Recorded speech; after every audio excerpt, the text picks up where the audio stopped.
Here you can see the painter with his paintbrush. Jackson liked to paint little villages. This was not common in the group of 7. They were mainly interested in open landscape.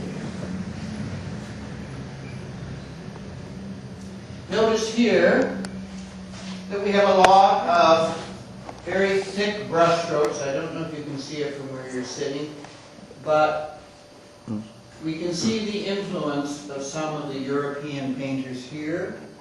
Also, I want you to notice the light. This is the light that's taken from Impressionism, from painters like Auguste Renoir and Claude Monet. And the idea is to give an impression of the landscape, not an exact photographic representation. Keep this in mind when we come to the next few paintings, because the lighting is very important to the group of 7.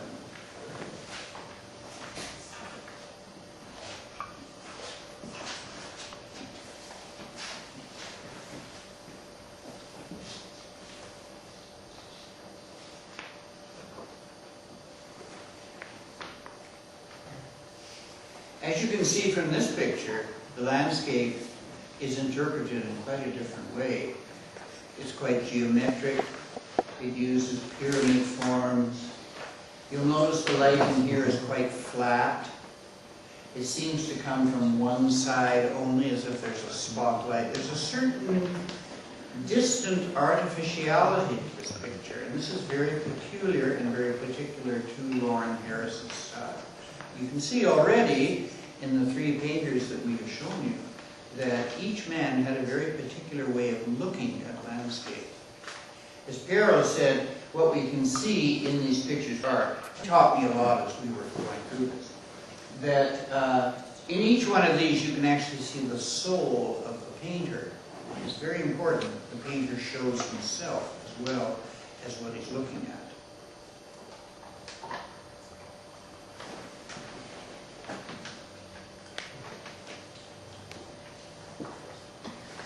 Now in this one by Lismer, we have a whole different palette. See different. We also see that Lismer includes in his portrait of the landscape the somewhat changeable and difficult weather that happens in northern countries. You can see the waves are quite agitated.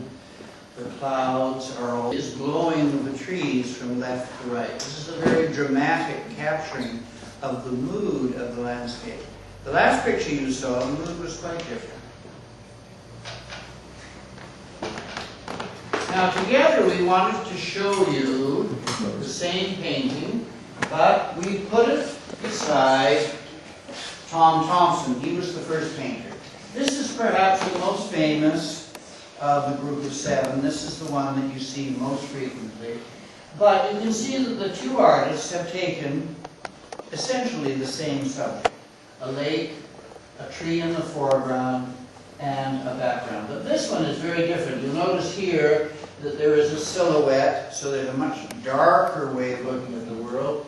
If you can see the brush strokes, which are a little difficult perhaps from your distance, they're all in little geometric horizontal squares, very different than the curves and the turns of Lismer. So you can see here that 2 men interpret the nature and landscape in 2 different ways. Mind you, the subject is very similar. And in fact, there is the story that both men went up to the same lake and painted very much the same pictures, but in their own mind's eye, they saw it very differently. So we put this as a comparison to show you the scope of their particular artistic vision. One is perhaps a little more friendly than the other, but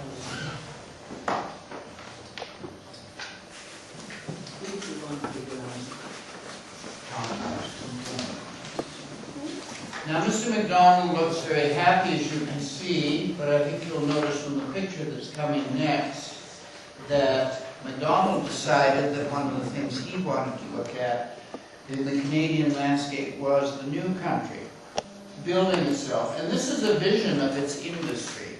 It's a very dark picture. The landscape here has a certain frightening aspect, and later on in the lecture after the pause, we're going to show you a modern-day photographer who It gives us very similar pictures. But I want you to notice something. If you were to just isolate this part of the picture, this is an abstract. This is not an attempt to recreate in a photographic manner smoke and steam. You can see it's very obviously a series of painterly strokes.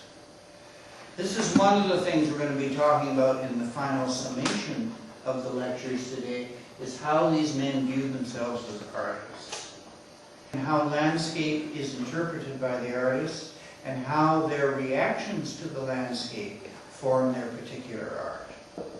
This ties in with, of course, the story that you have read as the central artistic expression through Margaret Atwood. All right? We have one more in this sequence. And this is a David Milne who still sells. This is a very, there's his picture sitting in his studio. But you'll see the style is completely different here. Entirely different. A very restricted palette of color. It's an abstract white. You can see that the landscape here has a certain, shall we say, isolating quality to it.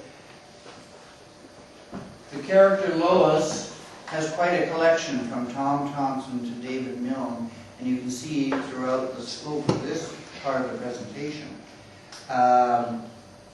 how she looks at her own world through her art that she's collected.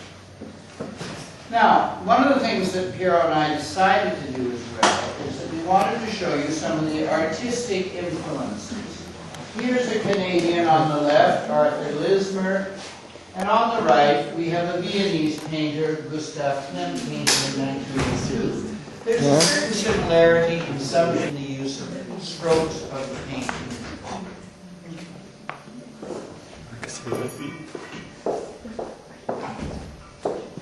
Here we have Arthur Sisley a little earlier, very similar in the use of perspective, shadows. And you can see that the Canadian has interpreted the idea in a little different manner, but the influence can still be said in the use of light and the use of trees. Here is a Jackson painting in Europe in 1909, and he's obviously gone to see Claude Monet in the French museums, the use of the water, the boats, the figure. This is where these men learned their techniques. They didn't go to art school, they actually went to museums and exhibitions, and they picked up by studying paintings the techniques. Now they claim that the artists themselves claim that they were influenced directly and indirectly. Here's probably one of the most interesting.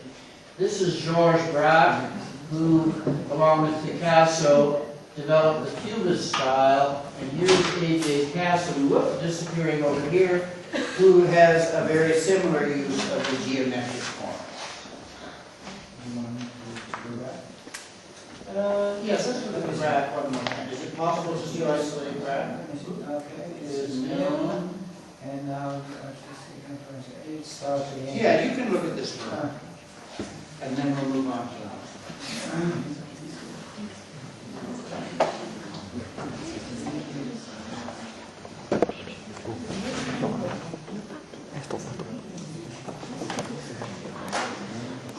Perhaps, as I said earlier, the most famous and the most popular and the most expensive group of 7 persons to buy now. And he has influenced Margaret Atwood in the writing of the story that we'll discuss a little later today after the pause. What I'd like you to do as students from Italy is to look at this show that Piero has put together. There are quite a few. You see them very briefly. Not too briefly, you can actually look into them. As you follow the pictures through, I want you to write down very clearly what kinds of feelings you have when you see these pictures. We know that Lois looks into pictures and she feels what the author uses the word unease, which means that she feels uncomfortable. she feels there's something about the paintings that speak to her. What I'd like each one of you to do is to look at Lauren Harris. Now the sequence begins in a very specific way and then it grows towards the end. And as the pictures change, I would like you to record some of the reactions that you have so that we can understand your relationship to the art in the same way that Lois had her relationship. But at the same time, I'd like you then to share with us and each other your impressions and your reactions to the landscape itself. All right? So you're watching, you're reacting. This is the time for you to just let your imaginations go and let the pictures touch you in a very individual way. All right? Carol?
This is the last picture.